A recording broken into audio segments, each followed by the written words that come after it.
Hi, everyone. This is Rose. Sorry about that. I feel like I lost a little bit of audio there, but I'm excited to be back with Hazel Meredith. Hazel, are you there? I am, thank you. Thanks for having me back. We love having you.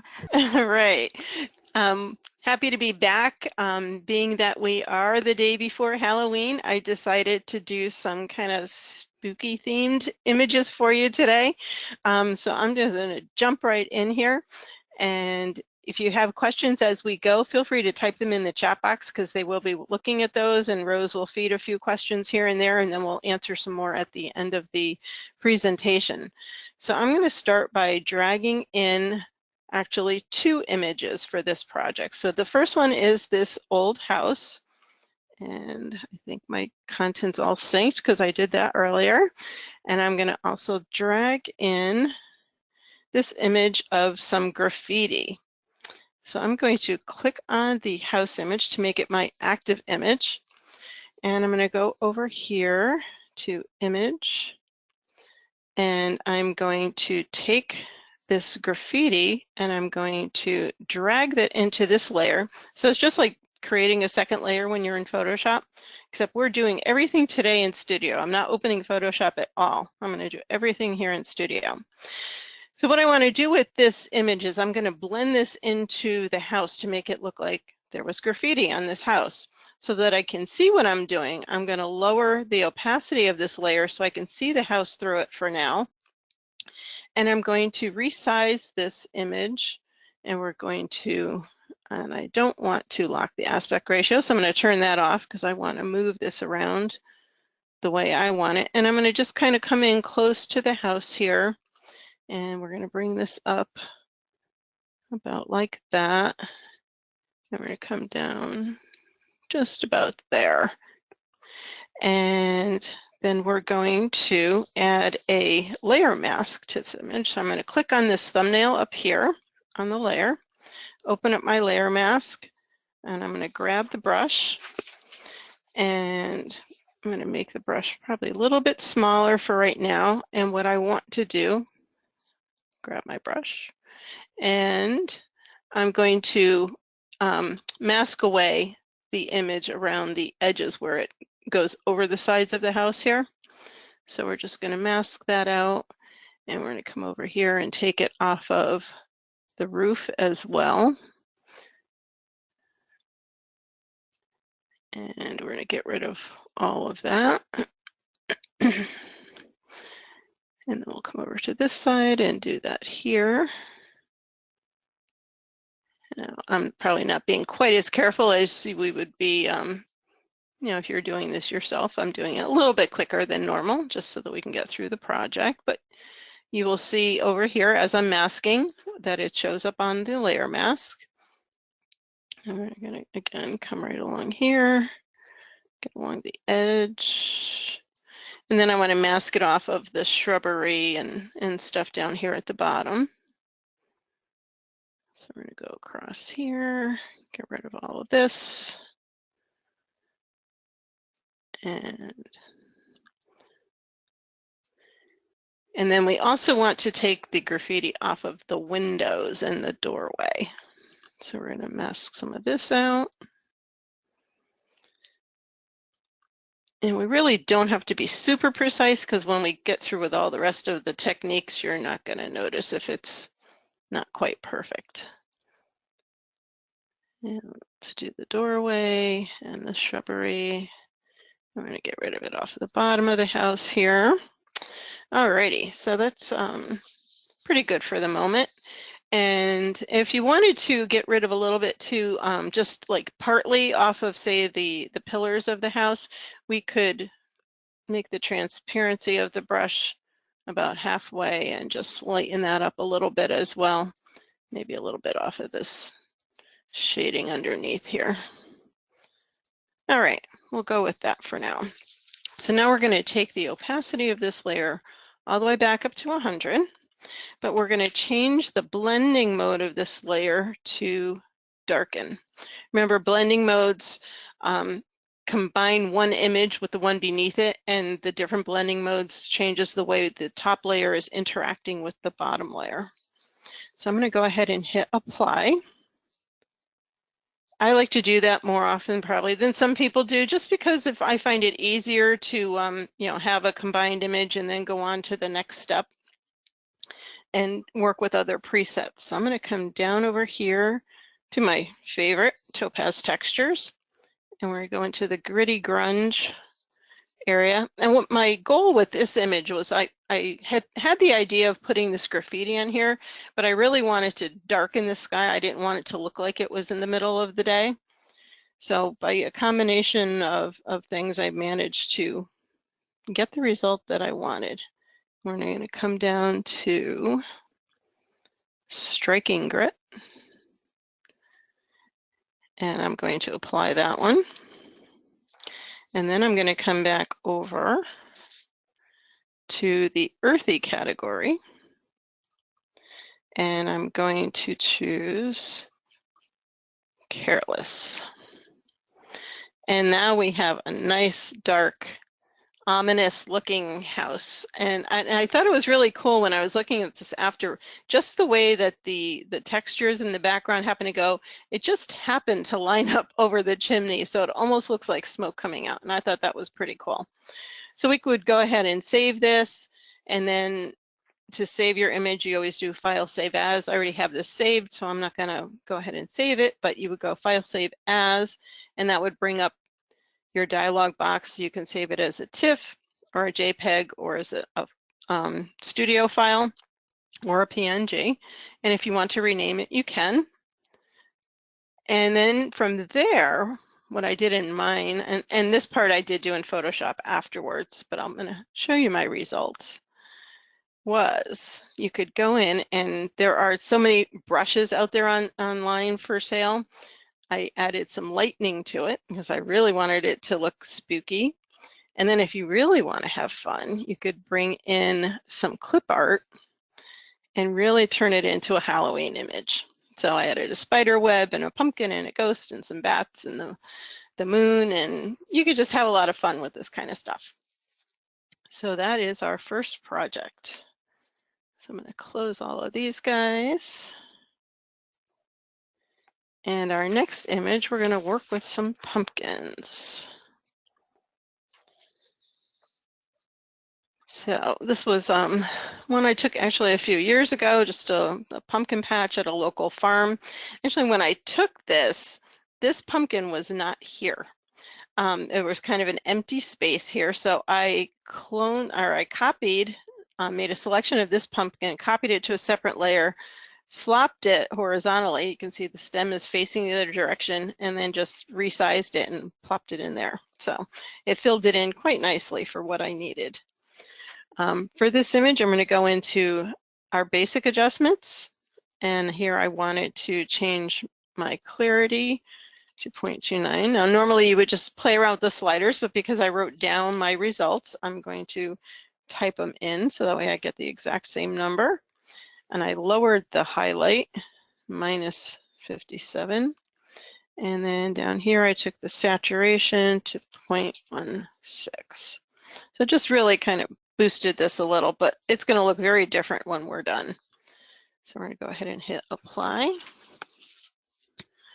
And then the next thing I wanted to try was, I went into my adjustments and went into AI Remix. And the one that I liked was called Sunset Lodge, which should be that one.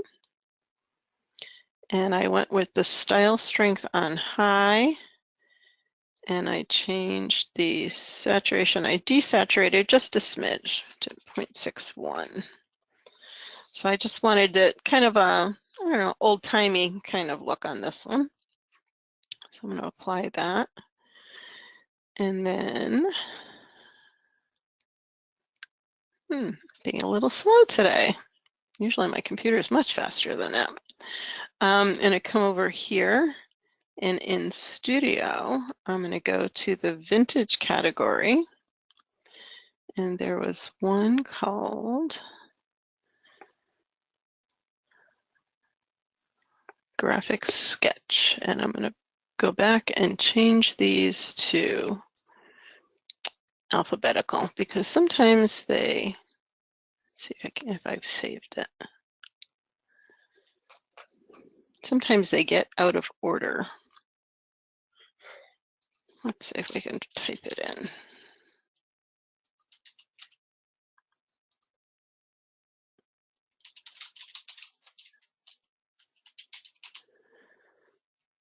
It's another way that you can find a preset if it's one that you've used before. And we're going to go ahead and click on that. And so what I'm going to do is make some adjustments to this preset. So under the precision contrast, 0.71, under brightness, 0.83. I'm going to bring down the smudge, 0.9, and the abstraction, 0.81. Now the reason I know all these numbers, like I said, I just played around with the sliders to kind of get a look that I liked. And then what I did was I wanted to lower the effect of this entire preset to 0.25.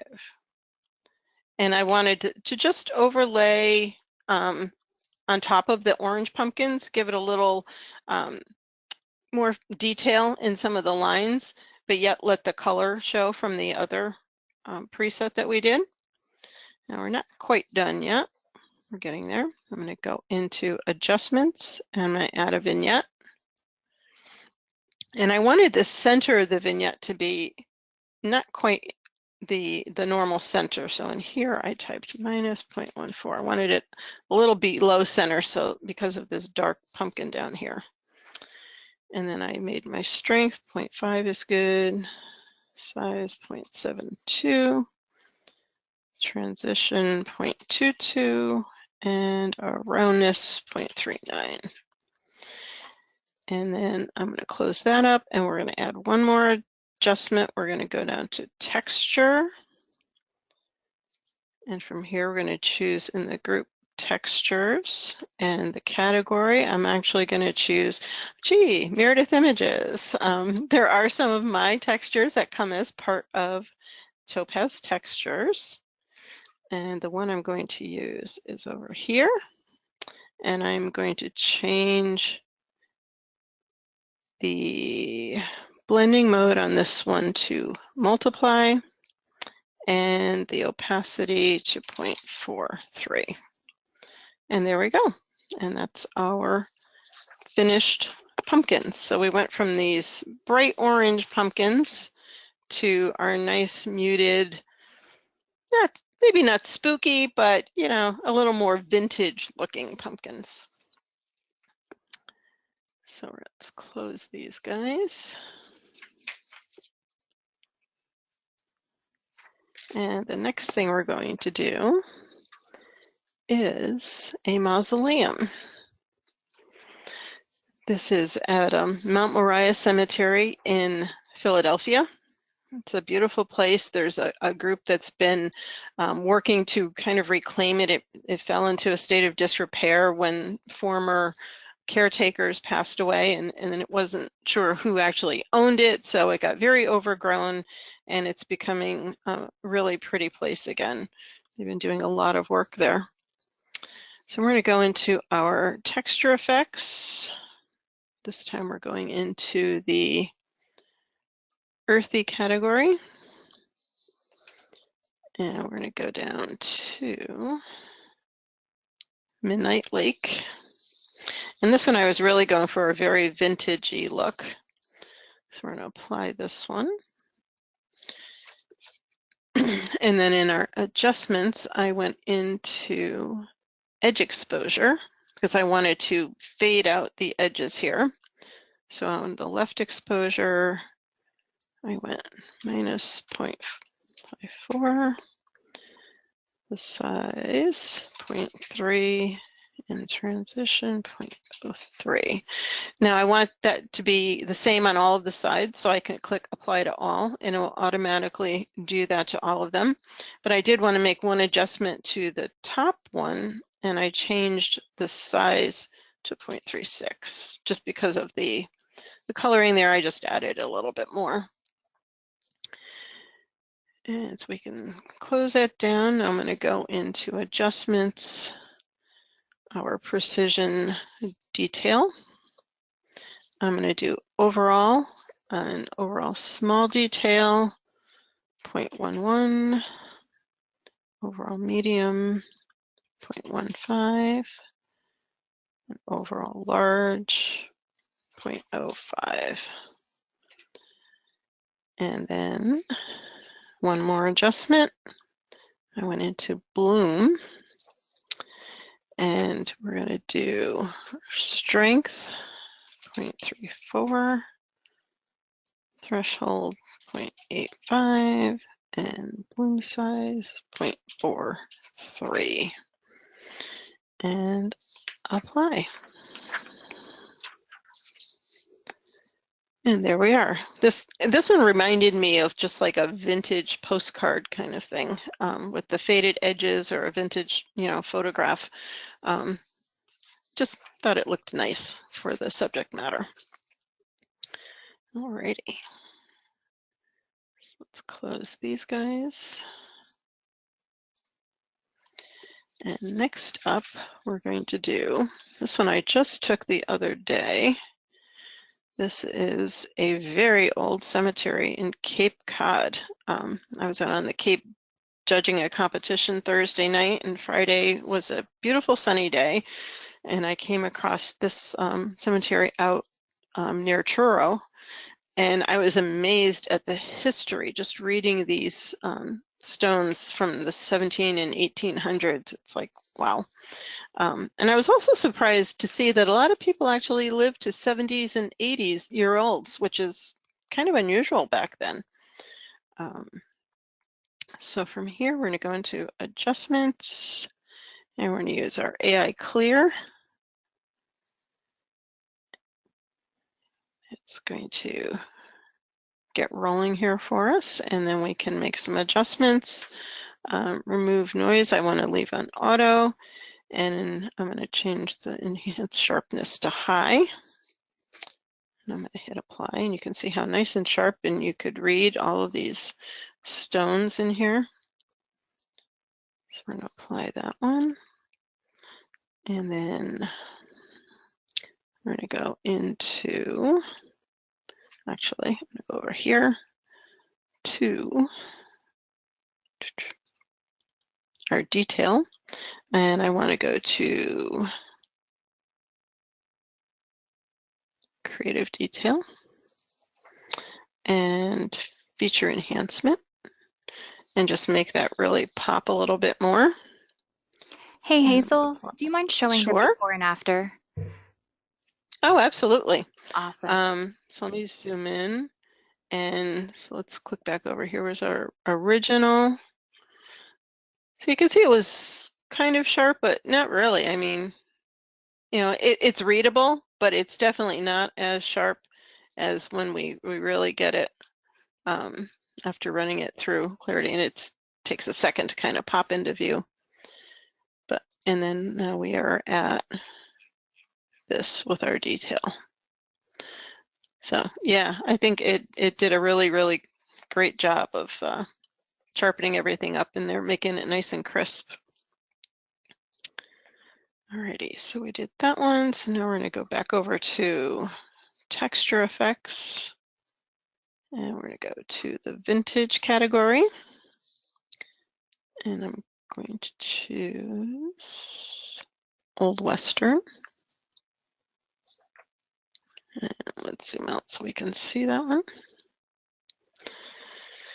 And I made a couple of changes here to the first texture. I changed this to 0.9. I added just a little bit more of the color. And then in the second texture, I actually wanted to click on here, and I'm going to add a mask because I wanted to lighten that frame just a little bit. So I'm going to use this spot brush, and I'm going to change the shape of this a little bit and make it an oval.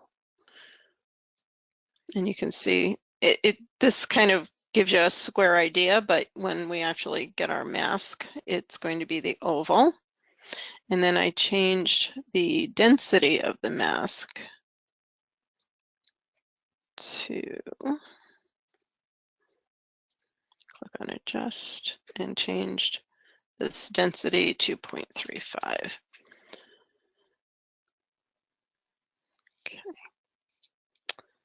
And hey, where'd my spot go? It disappeared. Let's try that again.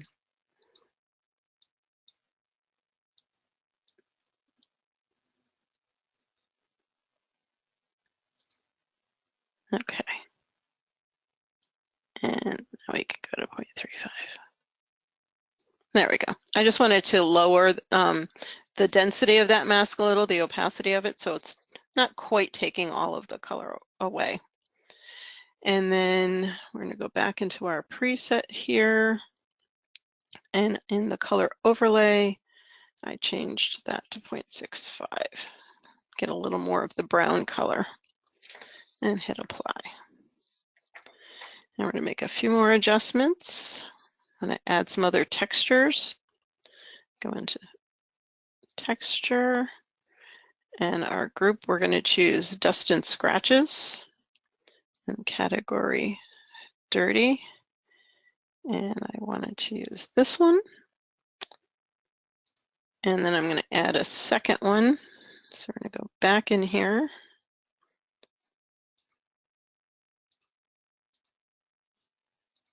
And this time I'm using this one. So this one, we really have it looking like an old scratched photo. And give it a darker edge and a little bit of scratchiness. Alrighty. Let's close these.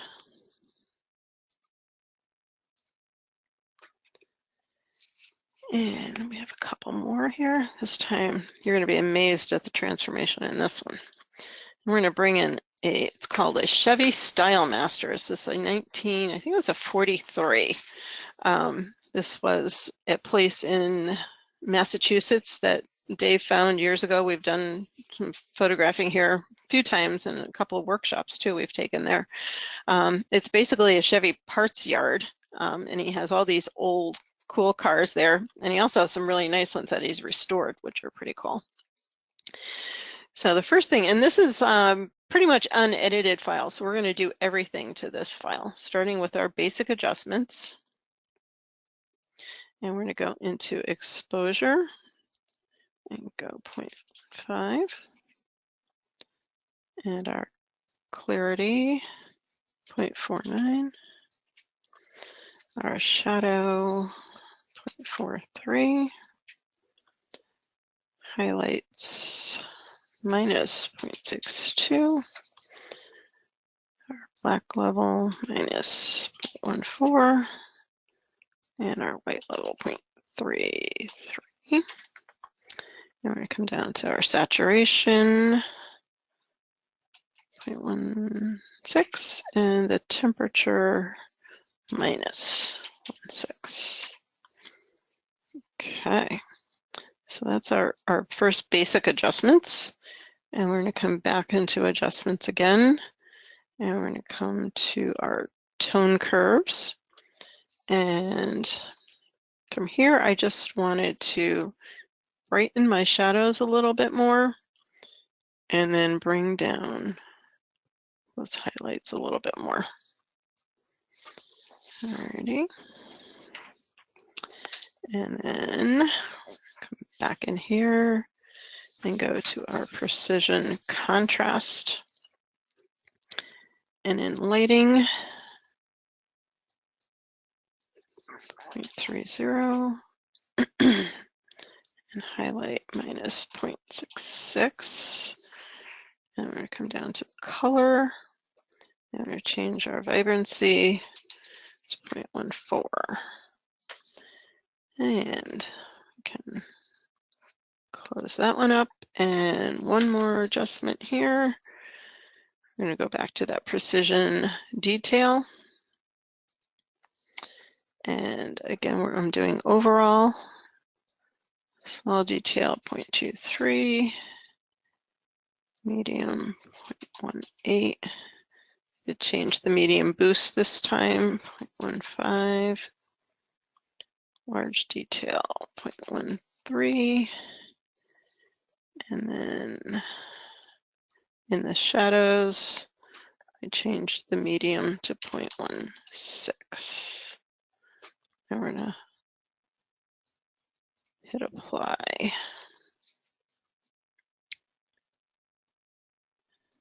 Hey, Hazel. And, Sorry to interrupt. no, that's okay.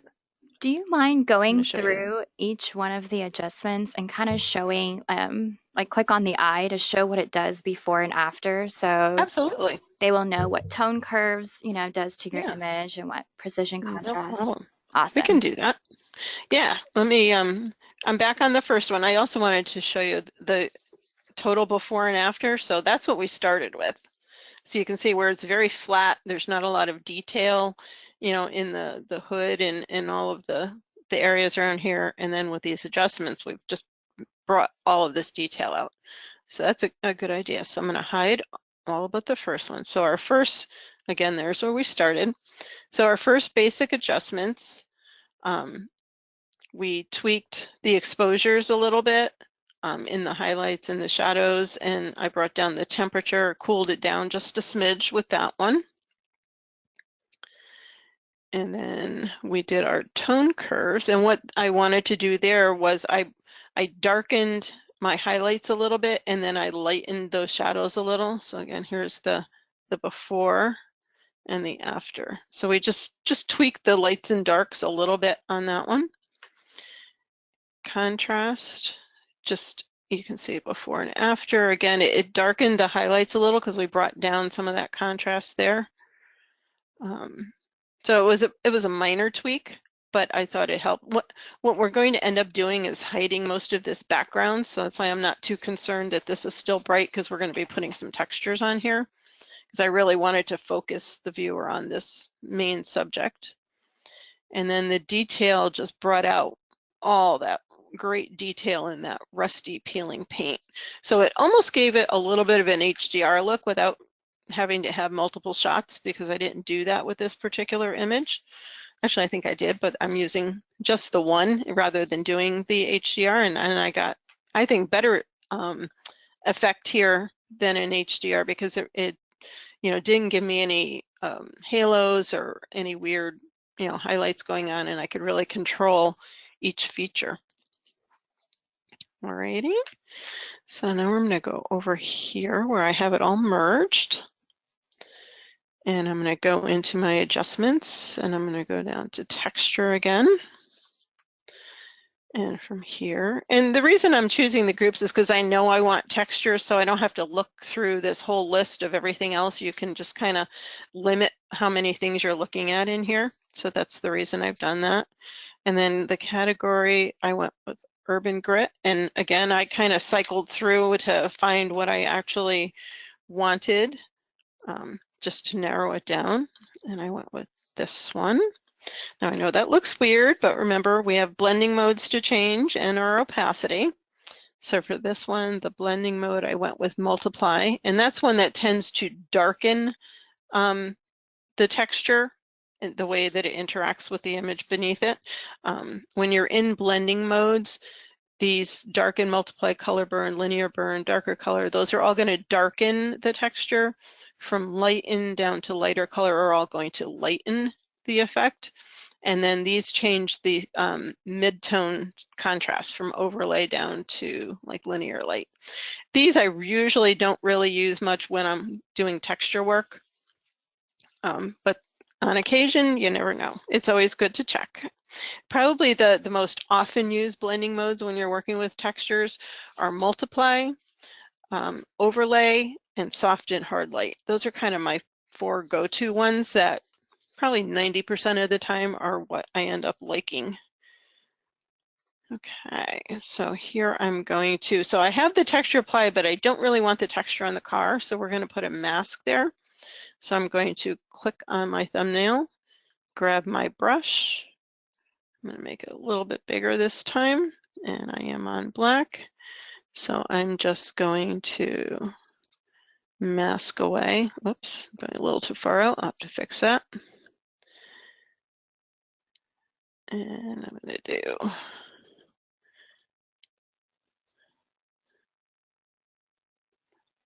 So I just want the texture on the background because like I said, we're trying to darken down that background some, but I want to keep the viewer's eyes focused on the car. So since I went out over here, I can switch to white. I'm going to make my brush a little bit smaller, and I'm going to mask the white back in.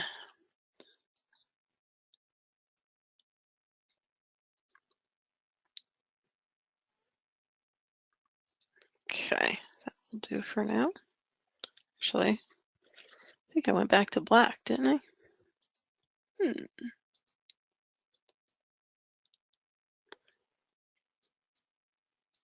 That's weird. Oh, because I had my transparency all the way up. Ah, that's why. We really want to be on the white.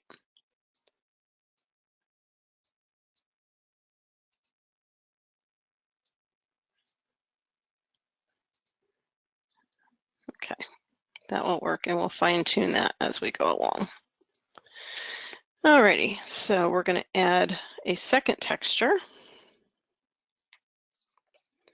And again, I'm going to go back to the group of textures. This time I'm going with heavy grunge. And I wanted this one. And I'm going to change my blending mode to color burn and lower the opacity at 60%. I think I didn't change the opacity on this one. This one should be 57.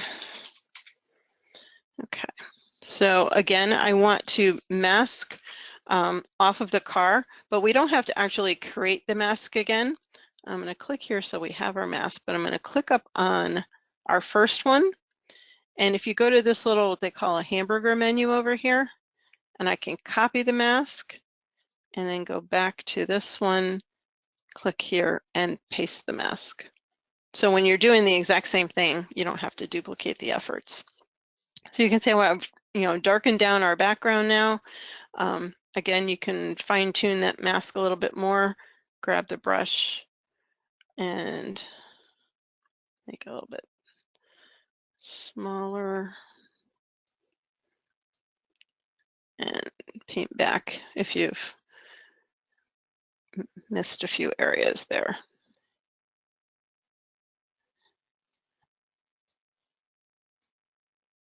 There we go. Needed to be all the way white. I was lowering the opacity when I shouldn't have. Alrighty, so that gives us our car now. And then what I did was we're going to go over, I actually decided I wanted to crop it kind of when I got to this point. So I'm going to go in with the crop tool.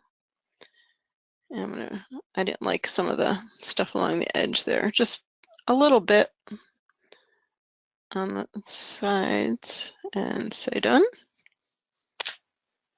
And then I'm going to go over to my favorite texture effects and go to the gritty grunge. And I'm going to show you 3 different options with this one because I found a few things I really liked. And that one is called Black Hole. And that one I think is my favorite out of the 3, but I'm going to show you a couple other options I think are pretty cool as well. So I'm going to apply that one. And then we're going to go back over here. And we're going to, I want to show you a couple other options. So if we go back to our texture effects, and this time in soft grunge, and the one I liked was called Careless. And in the texture, oh, this one I added another texture to, except that doesn't look right. I think I missed, let's just get rid of this over this preset. There we go. And now apply our Careless. That's better, a little bit darker. And then what I did was added another texture. And this time I added a light leak. And I don't use these a lot, but I thought this one was rather cool. And it kind of gave it that more Halloween-y look. Added a little purple in there. You could always lower the opacity just a little bit if you don't want it too strong. Or let's get rid of this one. And then last one I found that I liked was under Pop Grunge. And this was called, this one's really dark, Flat Scratches. So if you really want dark and grungy, we have this option. So it gives you a few different ways, you know, again, it's all trial and error, you know, looking at the presets, seeing what you like, and then you can always tweak them, adding and taking away certain things. So if you didn't like, you know, if one texture was too much, we could bring that down a little. You could, you know, lower that vignette. So you can always tweak the presets as well. They're always a great starting point though. And I still think I like that one the best. I thought that was pretty cool. Alrighty, doing good on time. I've got one more project. So let's close that one. And our last one is an old barn. This one I found this summer. We were down in Tennessee driving around and we were looking at some properties. This was not one of the ones we were looking at buying, but we did drive through here and I thought this was a pretty cool one. So for this one, let's close some of these up. I went into Impression, and this was a public texture that I found. You can also create textures and save them so that other people can use them too. So you can, you know, create your own presets and then save them, which is a pretty cool idea. My husband's actually created quite a few in here. He's done more than I have, I think. So let's go A to Z, and there's a lot of them. And M, here it is, Antiques and Memories. I thought that was kind of fitting for an old barn. Give it a second to catch up. There we go. And we're going to apply that preset. And then I decided to add some other, of course, keep on going. So under texture effects, I went into black and white and found distinct gaze. And I thought that was pretty cool. But I wanted a little bit of the color to show through. So again, you can lower the effect of the entire preset down here at the bottom. And I just put 30% of it so you can see with just the preset, and then with the additional, the black and white gave it that little more washed out kind of look. And that's what I have. Wow, that was pretty good timing, almost quarter of. So that gives us time for some Q&A. So I'm ready when you gals are. Awesome. I love watching your workflow because Thank you. I always get into creative blocks at times. I never know where to take an image, but then I get inspired by what I see by, you know, your workflow. Then I'm like, oh my goodness, I can do so much. It really, it's just, you know, I always talk about just get in there and play. You can't break it, you know, try some things. And sometimes when I start an image, I have kind of an idea of where I want to go with it. You know, with these, I was kind of going for the antique-y, grungy, you know, kind of look, which I do like anyway. And a lot of it's just trial and error, you know, clicking through the presets and trying some different things. And sometimes it works, sometimes it doesn't. You know, a lot of times I start over. I don't always get these right the first shot. And what I like may not be your taste, but there's hundreds and hundreds of presets in here. So you can definitely find something that suits, you know, your fancy.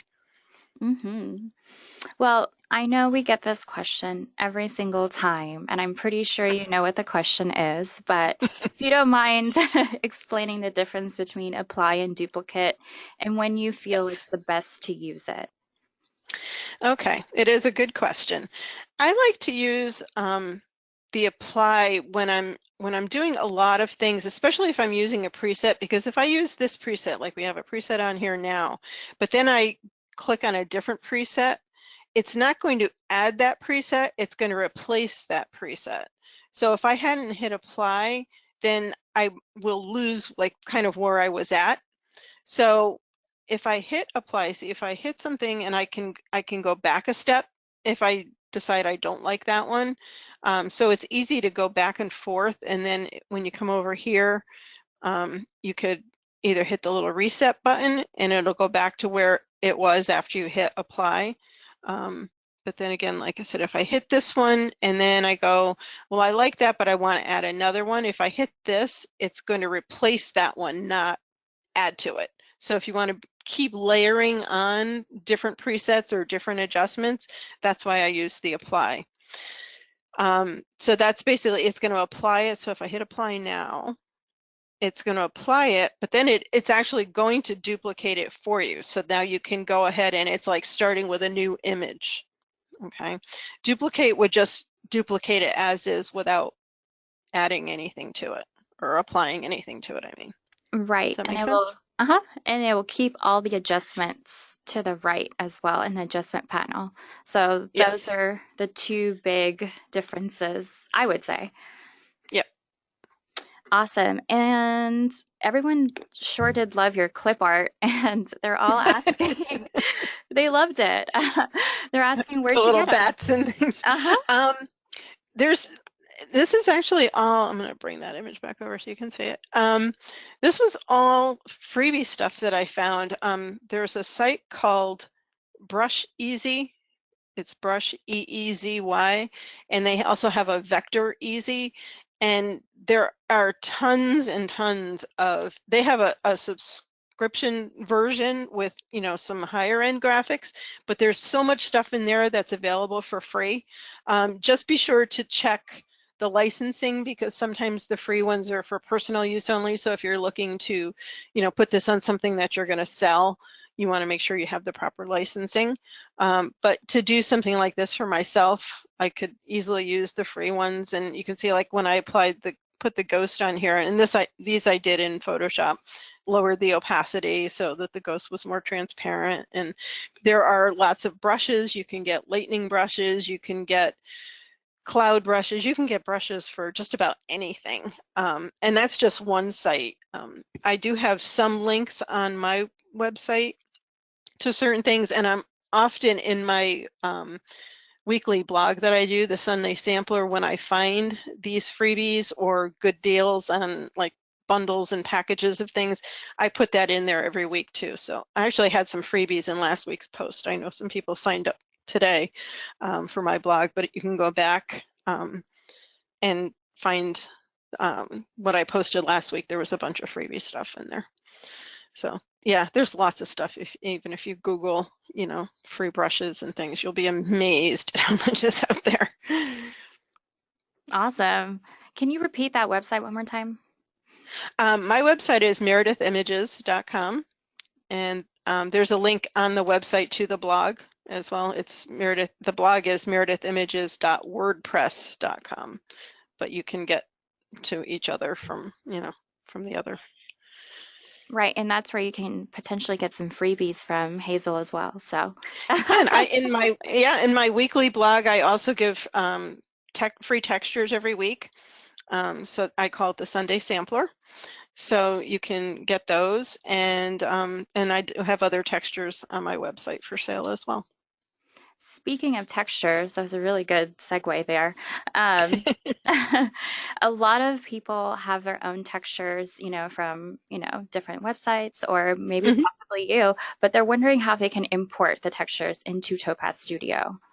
Great question. All right, we can do that very easily, actually. So if we go over to our adjustment panel, and you can either do this through any of the presets and texture effects, or you can come right over here to the texture adjustment. And when you get your panel here where you have, the group and the category, where this little icon is, it looks like a piece of paper with a little arrow in the corner. If you click on that, it brings up the texture manager. So you can see these are all of the ones that came with the program. There's my Meredith Images ones. Those are all the ones that are in here. And then you can see I've created some groupings. As I've been doing this demo a few times, you can add your own category. So you can just click on this add category, And if you can call it, your own textures, or, whatever you want to name it. If they're all of, say, rocks, and you want a category of rocks, you can type it rocks and say okay. And then to import into that group, you're going to make sure you are have that group highlighted that you just typed, and then click on import. And then you're just going to go to wherever on your computer you have your texture saved. So for me, I would go to my here, and then I have textures for sale. So if I wanted to bring in some of my own, and I could go watercolors, and I have all of these. So say I wanted to pick these 3 and open these, and you'll see that the number is there and that it's copying them, and there you go. And then you just say okay. So those are the 3 I just imported that are 3 of my own textures. So you can add, I don't think there is a limit to what you can have in there. You can add as many as you want. So it's a great way to work with textures if you don't want to do it in Photoshop. You can bring them all in here because you still have all the functionality of changing your blending modes and opacity. And so when I say close here, now when I come back over to the category here, there's the one I just made, your own textures. Ooh, that looks pretty cool. That really makes it very Halloween-y with the purple. And we can bring down that opacity a little. I love that. I do these things and then I go, oh, I like that. One day I was showing how to modify a texture using, I think, impression, and I came up with something I really liked. Oh, it's like, oh, I got to save this one. I really like it. So yeah, again, it's just, playing around. You never know what you're going to come up with. So you might surprise yourself. And then I have one last question for you. Sure. And it goes back to the image layer, I want to say one of the first couple ones that you worked with. And we did get a lot of questions, what should be the first image that you start with? Does it matter? What Gotcha. order? Yeah. Let me undo these and I can show you that real quick, because that was this house when we brought in the graffiti. So it doesn't really matter which one I brought in first. I just opened both of them. It doesn't really matter down here. What matters was I'm going to click on this one because I want that to be the one that I'm going to bring in the other texture to.